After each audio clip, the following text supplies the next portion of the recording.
Oh, hello, welcome. Yeah, okay. Yeah.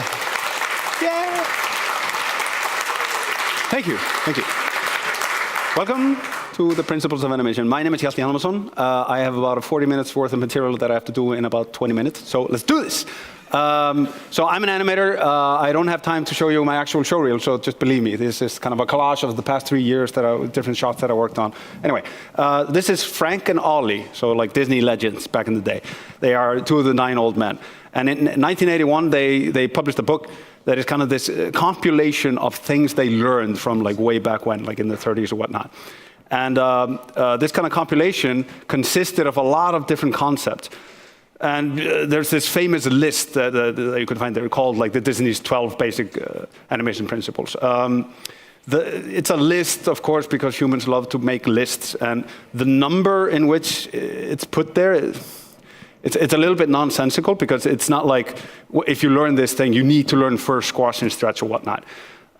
So let's just get rid of the list. So think of it as all these different concepts, things that you're going to have to learn to master if you want to be a good animator. I am still learning, you know. I'm not on some mountaintop, shouting down on everybody. I'm still a learning young boy, trying to do better every time. And the thing is, if I had to like think about all these different concepts, they all get a little bit jumbled up because the way they connect to one another. There's like that Venn diagram going on where it's hard to explain something in a vacuum. You might remember, let's see, last year I had a talk that was a massive failure. I had massive technical problems, but the kind of underpinning idea of it was that as a hypothetical, what if I had to take those principles and I had to teach it to a younger version of myself? So this guy doesn't know anything about the principles at all. So that's kind of the challenge that I put forth a little bit. And this is the way I would do it right now, as of today. Doesn't mean I won't change it up and do something else like 3 years later or whatnot. So it's there's a bit of subjectivity going on there. But let's just start off with the list. So if I had to hypothetically talk to young Hjalti, past version of me, I would first strip away the numbers just for a second. Just think of it as like individual concepts. And I would take away straight ahead action and post to post because those things are workflow related things. They are not principle in and of themselves. Also, it's missing layered action or layered animation. Also, appeal is the thing you strive for. It's not a principle in and of itself. So take those things out. Follow through and overlapping action are 2 separate entities that should not be combined. So splitting those 2 things up. Staging is one of the broadest things out of all the things there. And it's insane how many things it touches upon, cinematography, directing, acting choices, all those things. So there's some subjectivity in, if I wanted to split them up, I could split them up in like 10 different things. But I decided to split them up into 2 categories, 2 things, and then renaming some of these things, because if I go back, things like ease in and ease out, better name for it is spacing, which is the term that is used for animators in the field. Also, I just threw asymmetry in there because that's stuff that I use a lot, and I use it as a principle, and I get a lot of appeal out of it. So, suck it. That's what I'm going to do. And then this is the way I would kind of order things. It was not easy to come up with this list, and I had to redo it a couple of times. Also, I don't want to throw at you some definition, some like quotation marks from the masters or whatever, that, spacing is the blah, blah, blah, blah. As an example for this, I just want to show you examples. That's all I want to do. And this is the list I came up with given that constraint. So timing and rhythm, just like a painter, just like an illustrator or whatnot, you have a canvas that you have to work within. It could be measured in centimeters, in pixels, whatever it is. But that's your canvas. So it's very much our canvas also, but the frame rate is also our canvas. So it adds another dimension to it. Now, for stuff that I can't get into now because of legacy or whatnot, 24 frames per second has become kind of the standard for frames per second. And if you're learning animation, I would recommend starting off that way and then going on from there if you want to go 40, 60, whatever it is, or 12 frames per second. There's certain ways that you would tackle that differently than 24 frames per second. But 24 frames per second is a good starting place. So, let's do the kind of boring thing, a bouncing ball. Okay, so we're going to do just a basic bouncing ball. So there's going to be A and a B. There's going to be an up and a down. So it's basically as if you just let go of a ball. So there's going to be the extreme pose up, and then let's just say 8 frames later or whatever, go down. Now we know, because of gravity or whatnot, it's going to go a little bit less up every time. So 8 frames later, up, 8 frames later, down, 8 frames later, up, 8 frames later, down. Okay, so if you play it, something wrong, of course, inherently. So it's doing all the right poses, but it's not actually doing it in the frame rate, in the dimension of time. It's what should be happening, of course, is that those things shouldn't be that even. It should be squashed together, so it kind of bump, bump, bump, bump, bump, bump. And if you do that, all of a sudden you're thinking in those terms of thinking in time. Now, rhythm also kind of comes into it, because if you have a lot of different acting beats happening, let's say you have a character who's doing this, that, this, that, this. So it's like 5 different things. The way those things happen, if they're very even, you do this, that, this, it's going to be not as interesting as to split up and do something else with that rhythm. So if you just beat it out and you go hit, hit, hit, hit, it's not going to be as interesting as dun, dun, dun, dun, or dun, dun, dun, dun, dun. Or, you can do different things, dun, dun, dun, dun, dun. The hypothetical is, and this is like an acting exercise, there's a stream in front of you, and you're imagining what is the most interesting way of crossing that stream. So you ask a lot of people to do it, and the least interesting way is step, step, step, step, step. That's like the least interesting way of seeing somebody do it. More interesting is step, step, step, step, step, step. It changes up the rhythm a little bit, so you can get a grasp of that. Oh, okay, next topic. I don't have a lot of time. Spacing. That is, you have the two extreme, poses, and between every single keyframe, there's going to be some space in which that thing travels. So that's the space. Now, if I move my hand from A to B, I might slow it down. So the spacing gets really narrow the more I get to the end final position, which is kind of slowing down. So the further the spacing, the faster I'm actually traveling. So you might think of this as being kind of blocked, meaning these are all the poses that we really need. And then we need to figure out what is happening in between those poses. So if we got the computer to just do it linearly, you would get something like this, which doesn't look good. The spacing is all kind of flat.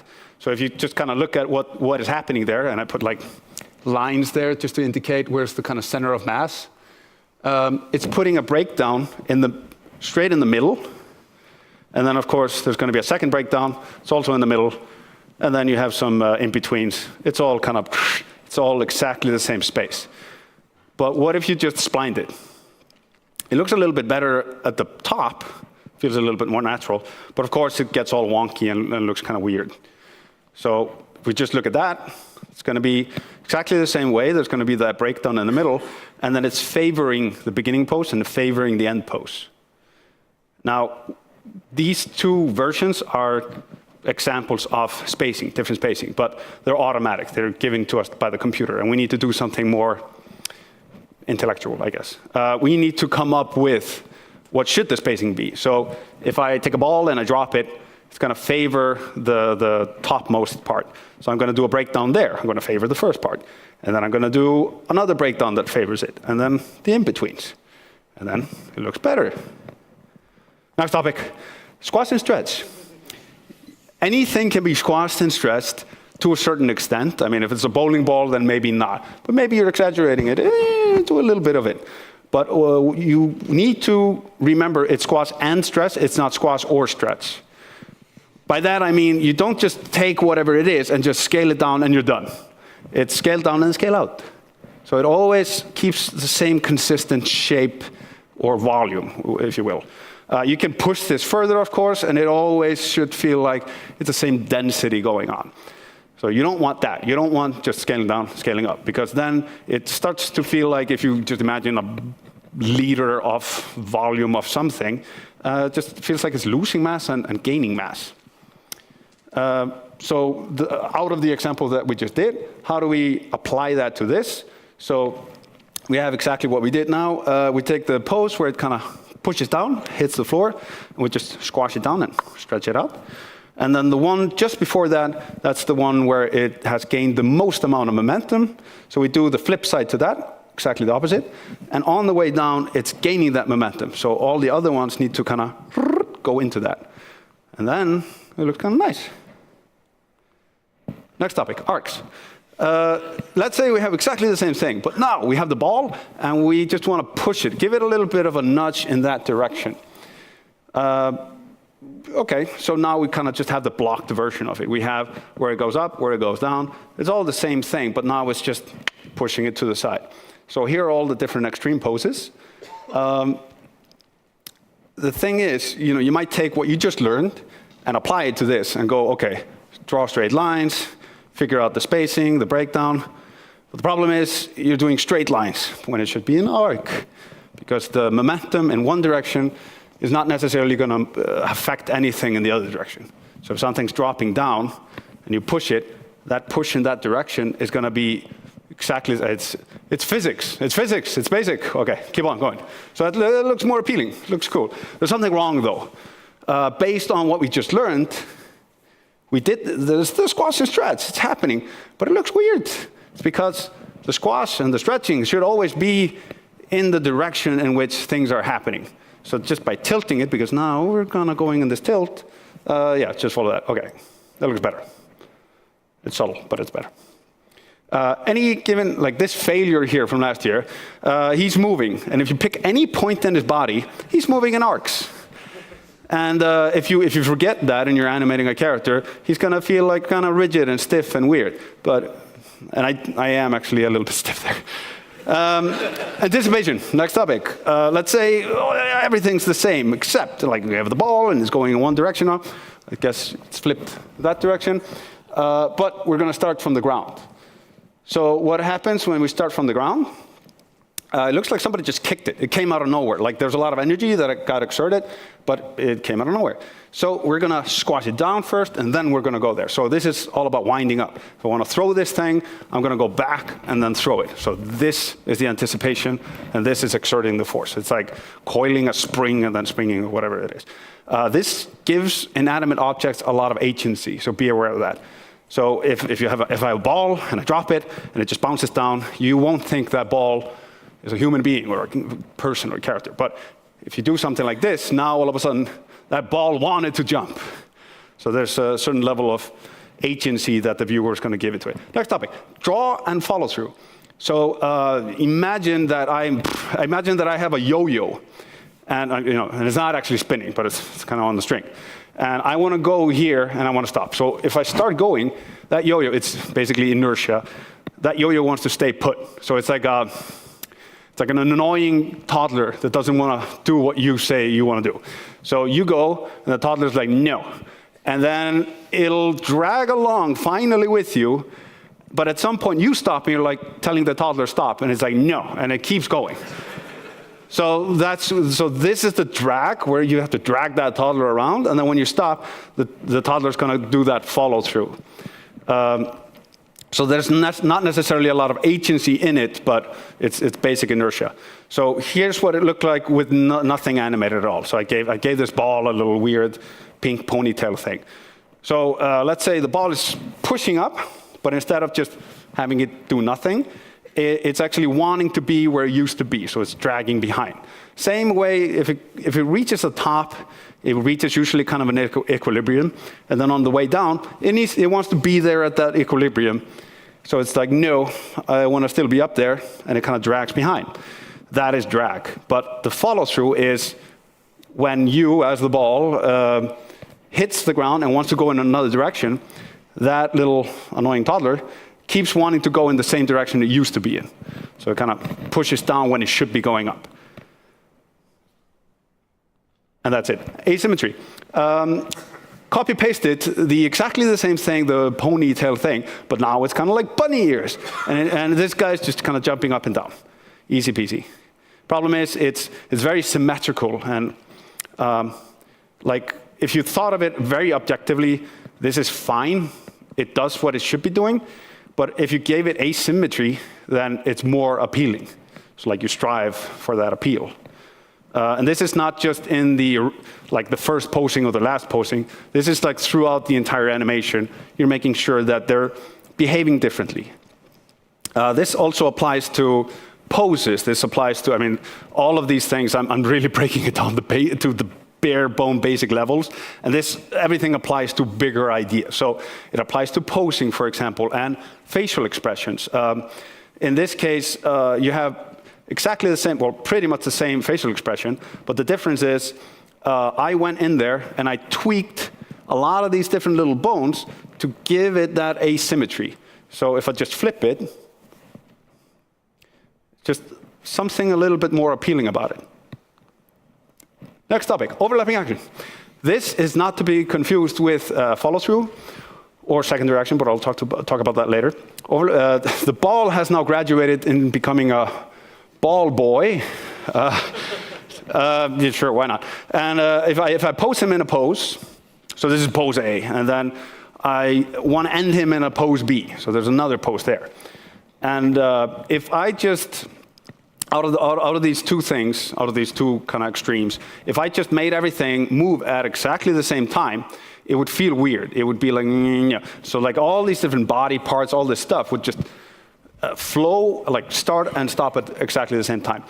It just looks weird. So you have to do a breakdown pose, and that one will start inferring what is going to be the overlapping action, what is leading the action, and what is kind of being delayed and comes after everything else. So in this case, for example, I'm doing the eyes. I'm making the eyes lead. So going from one pose to making the eyes go first. And by the way, this is the simplest version of this. The more breakdowns you then add to it, the more you start making all these smaller decisions, like the hands might not stop at the same moment or whatnot. But this is one decision. Another one might be the hips are leading the action. So maybe the hips go first. And maybe the arm swings first and then everything catches up to it. So overlapping action starts touching less about inertia and more about agency and acting choices. And just an example in the wild, this is Dixie. And when he rotates around, he's leading with his chest. So his head kind of swings around, catches up with him. So secondary action, this is such a vague term, just on the linguistic scale. I'm giving a talk right now, but my secondary action is drinking iced tea. What? So think of it this way. So in this case, you have parents and a child, and they're talking to one another, and what they're talking about is what the scene is about, but they just happen to be eating right now, or not eating, like picking their food, and that's a secondary action. So it's more of an acting choice. This dude is pouring himself some iced tea while he's engaging with a guy.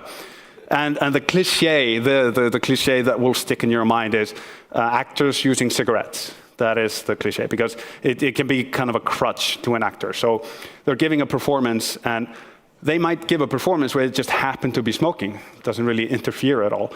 But they might also use it to complement the primary action or the primary acting choices. So in this case, I think she's saying something about paying, and you can see she splits up her line, does a little thing, and she's like, paying. So it now complements the way she delivered that line.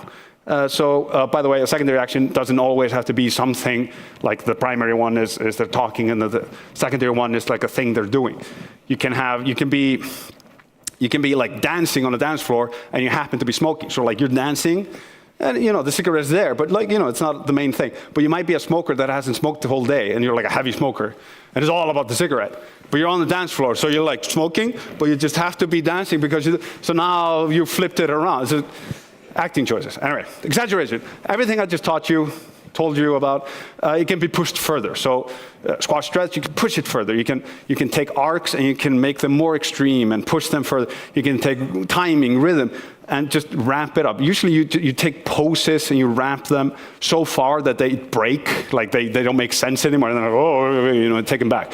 The tendency for beginners is to just go a little bit further, and then you don't end up where you need to be, like it takes forever. Just as an example, smile, happy, hungry. More smile, more happy, more hungry.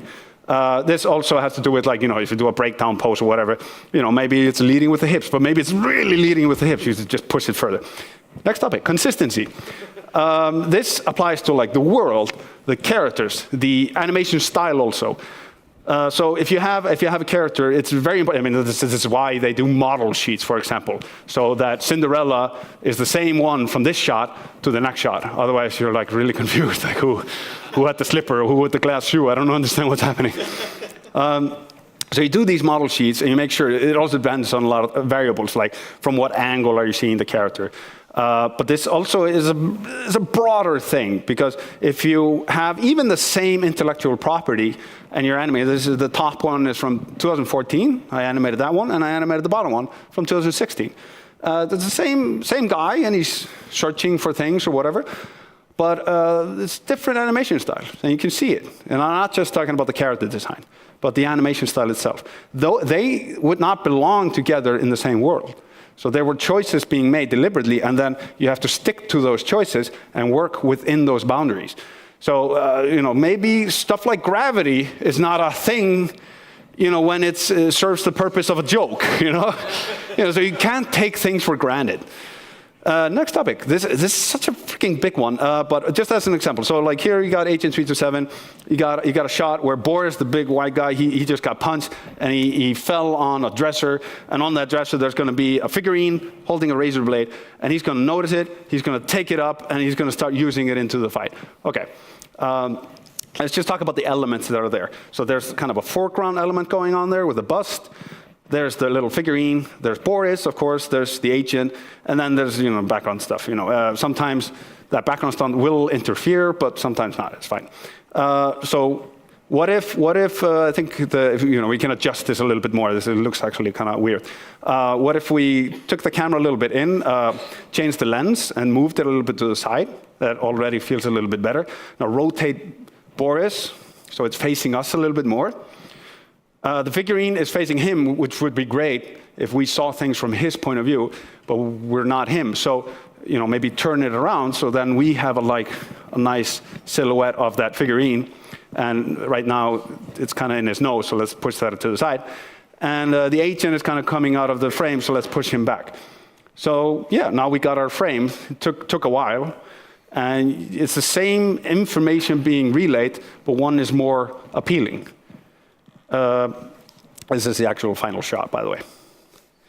So this applies also to just clarity of posing. I'm condensing so much into small time. So if you're doing posing, if something can read just on a silhouette level, that's great, and you want to strive for something like that. Can't always do it, but that's great. Next topic: readability and focus. So if something, 24 frames per second, if something's there for one frame, it can kind of pass along, and then you notice it, but you don't read it. It needs to be there for at least 2 frames if it's 24 frames per second. That's going to be 1/12th of a second. But if you hang on to it longer, it's going to be more readable to the viewer. So these are the 3 bouncing balls. First one is just the one we've done before. Second one, it holds that extreme pose of squeezing down for 2 frames, works within that pose. Third one for 3 frames. So you can see the difference.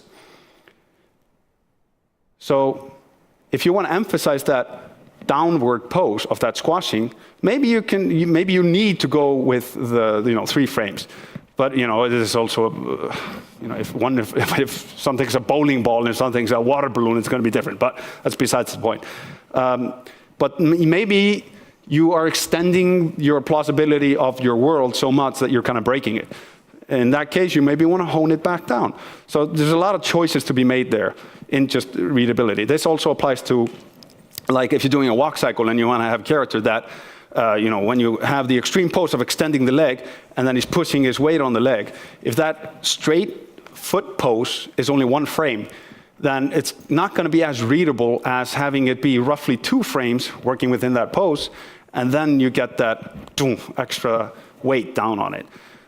This also applies to like lip sync, for example. If you're doing like MPB or something like ma, pa, ba, you want, if you can, depending on the dialogue, you want to hold it for like 2 frames. Just makes it more readable. Where am I? Readability, yeah. So it's also, if you have a thing coming up in your screen, and the viewer might not already know what it is. Like, maybe the viewer didn't know this was a razor blade. It wasn't really established. So how long do we have to linger and make the viewer catch up to this information? So if he just kind of lands there, takes the thing and kind of runs away with it, what happened? It's just motion blur. It's like watching a Transformers movie. So just as an example, so the agent throws a punch and it gets kind of blocked by Boris, so he kind of grabs it. So I did a lot of experiments with how long should that stay, because if he does it and just right away goes to the next move, we didn't really see what happened. It was very kind of confusing. It was just a lot of motion blur. But if he lingered for too long, this is, by the way, it holds for roughly 9 frames.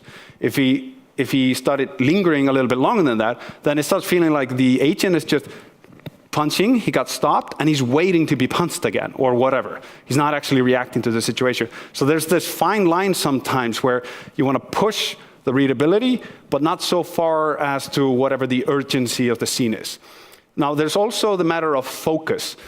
I am, when I'm animating that thing, I'm leading the eye towards that focal point of where he catches the hand.